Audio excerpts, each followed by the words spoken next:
in there?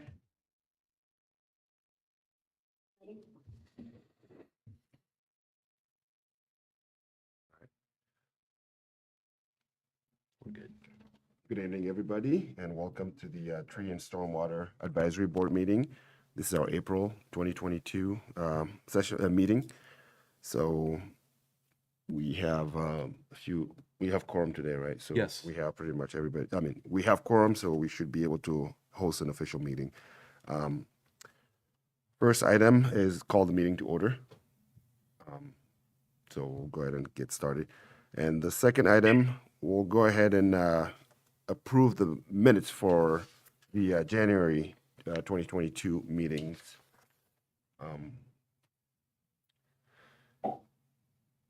So the packets were sent out, and can I have a motion by somebody to approve the minutes for the January meeting? I move that we approve. Second? A second. I'll second. All right. Everybody in favor, say aye. Aye. Aye. Anybody opposed? None opposed. Motion carries. Third item, public comments.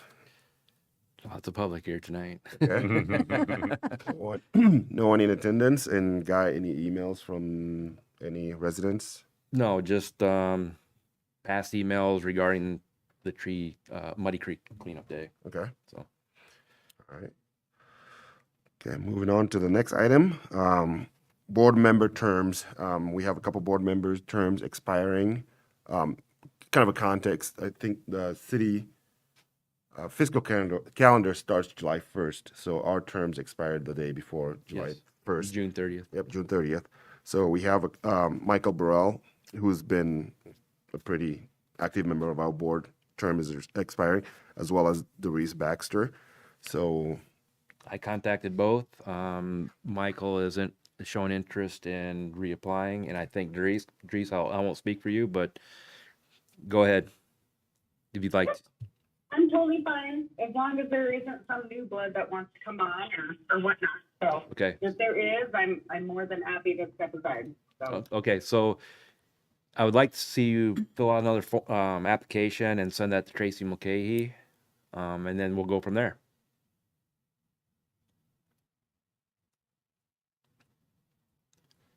all right. I think my Zoom just popped out. Yeah, I'll send it to Tracy. Sounds good. Thank you. All right, thank you. Item number 5, 3 reports. Guy, take it away. All right, so Mid-American Trees Please Grant, we did receive that. So that's $1,000. We're going to apply to purchasing trees for West Lakes. Now, we have done that once in the past and put trees around there. So this time we're going to go in and put trees in between trees to bring a few more extras in there. So that was good. Every year we apply for that, and we're pretty successful getting that grant. Tree City USA, we were accepted, and we were awarded the Tree City USA for 2021. There's a pretty big long criteria that you have to go through to become Tree City USA. This is our 26th year, so as much funds that we put into tree care and anything related to trees, we were well above the $2 per capita. We're probably closer to maybe $7 or $8 per capita. So we're good there. Muddy Creek cleanup was held on April 9th. I think it was a success. We need to do this. We'd like to get out there prior to any kind of vegetation growth so you can see that stuff. I want to say thank you to the Boy Scouts and Cub Scouts. Doris was there, and I know there's a council person there. So it's a good thing to get that done first thing in the springtime. I think we got about maybe two truckloads, close to maybe 1.5 of stuff that was pulled out this year. So, Doris, I don't know if you want to speak on it. I was just surprised how much was actually in the creek. And I hadn't thought about taking along some sort of a pole or something to pick things up with. But were lots of branches, so Yeah, I was able to kind of fish things out. it's a good good practice for our stormwater too, because we clean out a lot of the storm drains and stuff while we do this. It just lets the water flow better when we do get these spring rains. So I just want to echo your thanks to the Boy Scout for their help every year in putting this together. Helping out with this event. The last couple of years that I've been in, their participation is quite impressive and very appreciated. So thank you. Yeah, and it's a good teaching tool too for young youth. So having them involved in that kind of stuff to show the importance of what it, cleaning up and bringing trash out of our water supply. Also going to note that North Liberty will celebrate Arbor Day on April 29th. The proclamation will be signed at the next council meeting. I did provide that proclamation. It's just something we do annually. That is a requirement to become Tree City USA annually. You have to have an Arbor Day. And to go along with that, you have to have a proclamation. So that's just part of that qualification. But it's also good to have an Arbor Day to, to bring in front the importance of tree planting and the care of tree planting and care. So, yeah, we do that. That's done about the same time every year. Next, I'd like to welcome Brian Hamer. He's been with the Parks Department for the last 18 years now.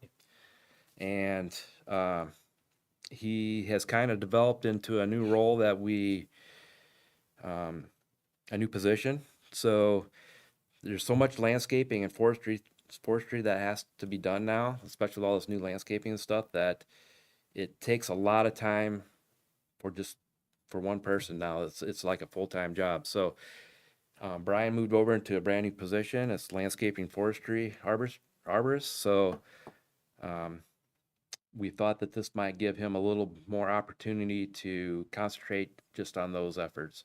So with that, I'm going to turn it over to Brian. He can talk a little bit about himself. Well, been here for 18 years. Been around a while. But yeah, I've been doing the forestry and landscaping pretty heavily, especially the last few years. So it's kind of a natural progression. So I guess for me, accolades, graduated from Kirkwood, an AAS degree in horticulture, and I'm also ISA, which is International Society of Arboriculture, professional member, and I'm currently working on being board certified. So Welcome. to your new position. Right. So Brian's will be attending meetings with us, so he can address any. He'll have a little bit better knowledge on the street basically of what's going on with our trees and landscaping. So Cool. Now, do you have, speaking of a different department, but do you have to backfill Brian's position since he's moved over to? We did. We had another person that carried over from last year, and we moved him over into his position. So Very good. we've already done that. Very good. Very good question. Just to talk a little more about emerald ash borer, because it is hot and heavy here. I mean, even my ash tree at home, unfortunately, has a little bit of it going on. So I'm actually going to let Brian take off of this and let him tell you exactly what we do with city-owned trees. Okay. It's not when I say city-owned trees, I'm talking what we own, not the public. So take it away. well, what we do here is we spray for them. Depending on the tree size, like your very large trees, we have options of like tree injections and stuff like that. There's just different methods. On your smaller trees, we typically do a soil drench or do like a bark penetrant just to get your product inside the tree and allow it to uptake. And it's not kind of a one time and you're done. It's an annual thing. You kind of got to do that year after year. So, but yeah, so kind of what we do. Yep. Actually, this is the time of year that we do it. Okay. We're going to be getting out there. The weather ever warms up a little bit and dries up, so we can get to the trees with equipment. But we've kind of progressed in products. We had, when this first started, they give you your toolbox of things that you can use for your dashboard, and we were using one product and with some success, but they have moved on to newer products, which we have switched over to the newer products now. So, which are a little more, they're a little more safe, a little more bee safe, I think. Yeah. Yep, Yeah. And for our bee population. yeah, talking about your bees, you got to really time that Yeah. right too. Mhm. So.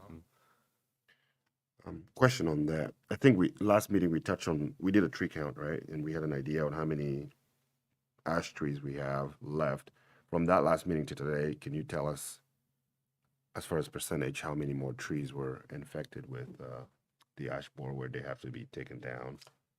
Well, Or- I don't If think not, we're it's okay. seeing much in with which we've been treating for a few years Right, now, Okay. but I am seeing it a lot throughout the town. Okay. I mean, it's Yeah, hard to our say. trees are staying pretty healthy.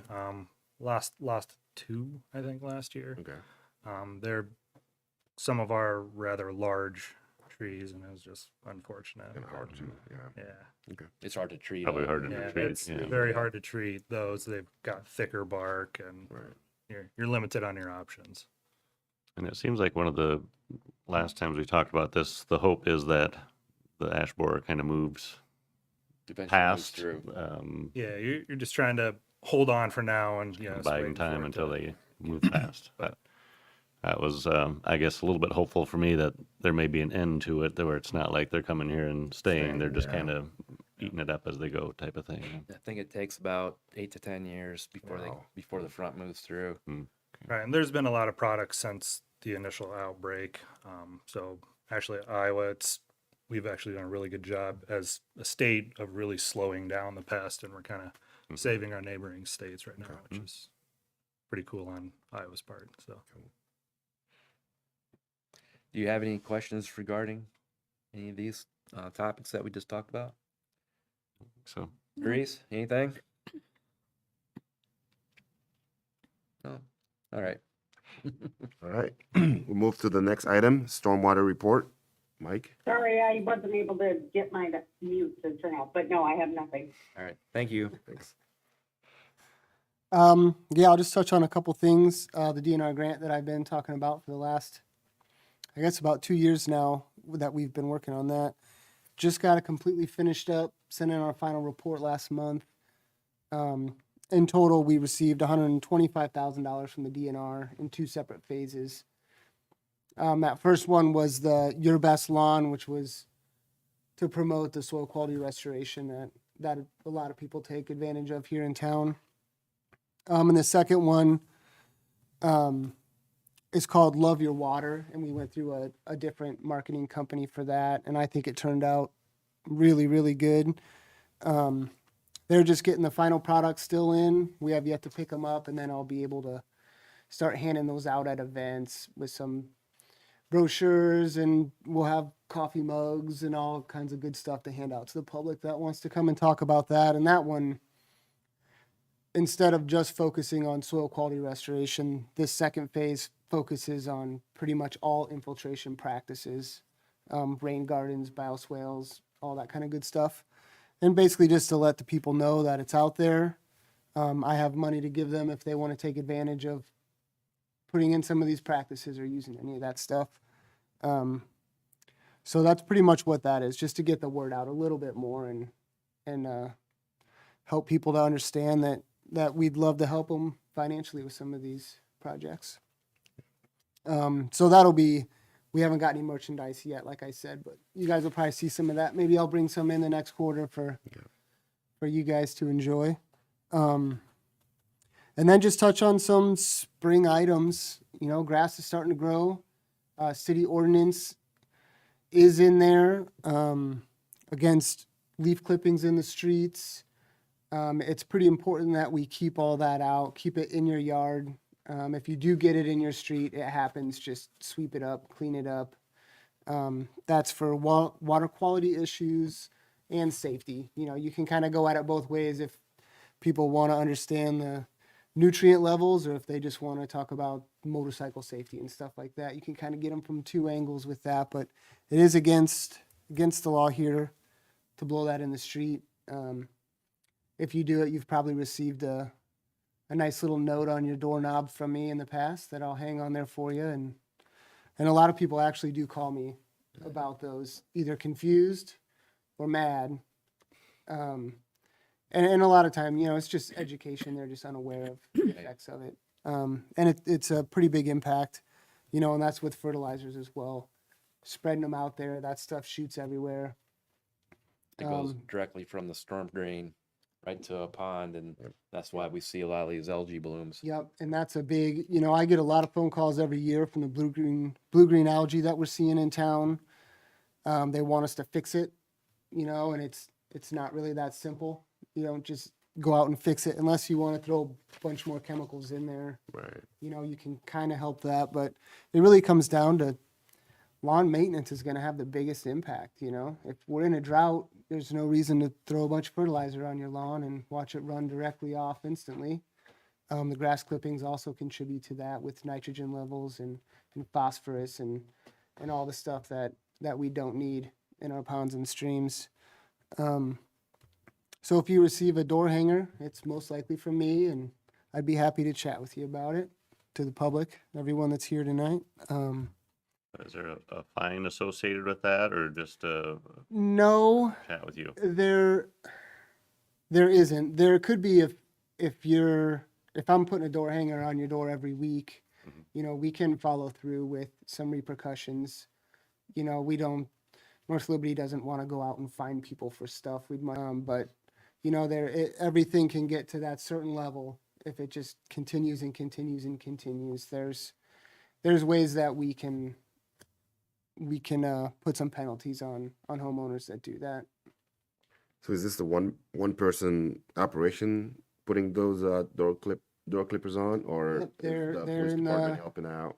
If they see somebody, they can No, just kinda, I'll get, I guess the help I'll get is people will call me in a lot of times, sure. you know, Guy or streets department, or, you know, if they see it, they'll give me a call Okay. and say, hey, run over and talk to these guys about it. And I'll knock on the door. If nobody answers, I'll put a door hanger on Got it. and we go from there.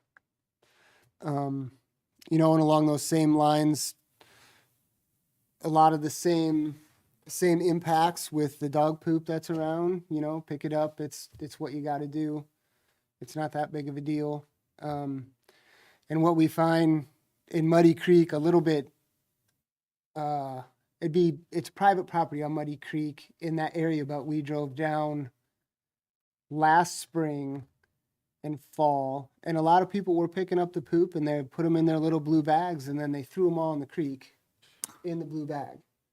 So pulled a bunch out of the trees, stuck in the brush in the creek. You know, I don't understand that part of it all, but you know, that puts the same nutrient levels into the waters that is going to cause the algae blooms. So, you know, we really need to pick that up and dispose of it. You know, the Parks Department provides, gosh, how many We spent garbage cans and bags, and you know, and it costs the city. It's not cheap to keep refilling all those Spend- bags. close to 10,000 a year on disposal bags. Yeah. Yep. So they're there. They're all up and down the trail. They're in all of our parks. You know, it's really kind of limits the excuses there. And I have some that I can give away too, in cute little plastic bones you can hang off the Yep. collars, you know. And then the other thing I wanted to touch on is within our DNR permit for stormwater, we're required to label and mark all of our storm intakes. You've probably seen a lot. They'll have these little things glued to them, and you've probably also noticed a lot of those have faded in the sun and they're peeling off. So this spring, I'll probably work with the communications department with getting in touch with some of the ambassadors of the neighborhoods. This will be a volunteer program if you guys want or know anyone that would be interested. I've got like 1 million of these. And I'll provide the glue, I'll provide these safety vests, and it's as simple as if you come in and grab a stack of them and some glue, I can show you how to do it and everything. And then if you notice in your neighborhoods where they're all peeling off or they've fallen off already, I'd love it if you grab a bunch of kids or something and go out and glue a bunch of these back on there. There's thousands of intakes in the city, so it's great to have volunteers come in and do something like that. So I'll be reaching out to the communications department. They have all the contacts for the neighborhood ambassadors and see if we can get something like that going this year and relabel some of these that need it. Along with that, we still have that program going where neighborhood can adopt an intake where they can do like an artwork. Yep. That's the same, kind of the same process as the grant. You'll apply for it. You'll send me, that comes to me, the application. You'll attach to that your design, what you'd like to paint on there. And we'll approve that, make sure it's environmentally related and something that the city can agree on that'll look nice. We won't do it on main roads. It has to be kind of a side street for safety reasons. And then I'll go, once that's approved and they get the date, I'll buy all the supplies, the paint and everything. And I'll go out usually the Friday before and I'll power wash that off with our street sweeper and get it nice and clean for them. And then they go to town. Mike, what's your thought on touching up the ones that we've already painted? That's something that I've been thinking about. I don't know if touching up would be the smart thing to do or if we need to find a way to just erase it and then we could have another program on those same ones if we liked it there. But I don't know if touching up would end up looking as nice, because some of them I know like around Liberty Center Pond are getting pretty beat up. I think it's just kind of I need to experiment a little bit on how we can blast those off and then just start fresh with a new design and go from there. That's kind of what I'm thinking. If you have another idea or I'm just shooting an something idea like out there that. that what are we gonna do when they And start those, fading away? I know the ones on Liberty Center are getting to that point where we should probably erase them. You hate to do that, but it starts to look a little bit worse than it does to get the message out anymore. So, and then once those are wiped off, we can either do it the same way we did before on the public ones, or we can see if someone else wants to just apply through the new program and just essentially do it all themselves. We've had a lot of comments from the ones from Liberty Center, just because there's a lot of people out there Yeah. fishing, and it's a very good educational piece. So I think Liberty Center is one that we'd like to keep looking Yeah, really, really nice. I like those there. The street looks really nice. They're big. Mhm. A lot of people use that pond, so I think that Yep. if we erase those, I think that should be definitely a priority to repaint those ones. Those are the ones I received the most comments on from people. I like it. I'm going to go back to your item A for the IDNR grants. Have you had any interest from residents for rain barrels? Yeah, I gave out quite a few of those. They're still in our grant as well for 50% reimbursement for those. Okay. I don't know if I did any last year. My first year here, I did a bunch of them.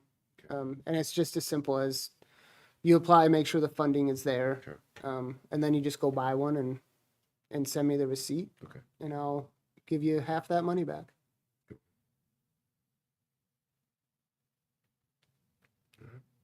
Any questions, Mike, on the stormwater report? I just wanted to maybe have you go over a little bit more. You talked about phase 1 and phase 2, and what sort of things are available to the residents that they could get in both of those programs, and if phase 1 is still available or if that's closed. Yeah, so the grant was basically so the city would, and it was us, Iowa City, and Coralville were in the same grant together. And they gave us grant money to find a marketing agency and basically make a whole marketing campaign. So with that, we had, you know, they made a logo, they came up with the taglines and the name of it, and we worked with them through the whole process. And then that just basically they gave us a way to advertise the program that we already had. So it's still there. It's just kind of educating people that our programs are here and for them to take advantage of it. The public won't get anything from, like, nothing tangible from these other than a couple of freebies like pens and stuff like that. It was more of just an educational campaign that gave us material to then show the public, to inform them of our programs. And that's the same with the second one as well. It just went to a kind of a more involved description of our programs. So it's the same, you know, we've got a few more handouts I'll have at like the home show and wherever I set up a little table at events, you know, I'll have some goodies and more just to get people there to talk to us about it and Okay. walk out with a cool coffee cup. Did the funding for the, like the soil quality and everything, did you run out last year? Did you still have some left? Or Yep. how- So I'm out of money right now. The last 2 years I ran out of money early in the spring, which is the first time the program ever ran out of money, which is good. It means more people are taking advantage of it. And it can show maybe here in the future I'll have to bump up that funding level a little bit if I can get some more funding for that. But yeah, I ran out this year, so I don't have any more money to give out. There's going to be a few projects that'll happen this spring that were already approved last fall. A lot of times they'll get bumped off into the spring if weather doesn't cooperate for the soil quality restoration. But you can still apply, but it won't go until the next fiscal year. You'll have to apply and then have the work done in the fall or possibly next spring. So July 1 is Yes. our Yep. fiscal beginning, so. I'm gonna go back to trees. Does Mid-American still do the tree handouts? I have not heard of any as of lately. Okay. I do know that one of the schools were doing some sort of tree sale. Okay. So, but I think the trees, they move it around a bit. So eventually it'll probably come back to North Liberty and we'll have I see. another tree sale for this Okay. community. All right.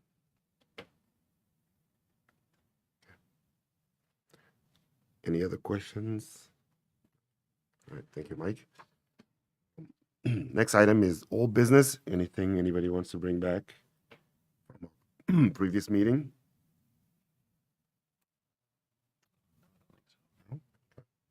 Next item is new business. Anything anybody would like to bring either today or for our next meeting?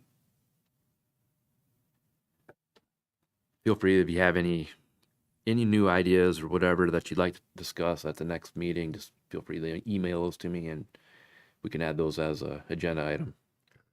And that goes for the public as well. If there's any subject or any items that you would like discussed or talked about, feel free to email them to Guy at the city so we can get some material together and talking point and get that on the agenda as well.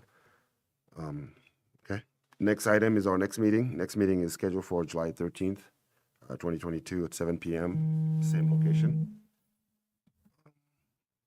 And item number 10 is adjournment. If anybody doesn't have anything, get a motion to adjourn the meeting.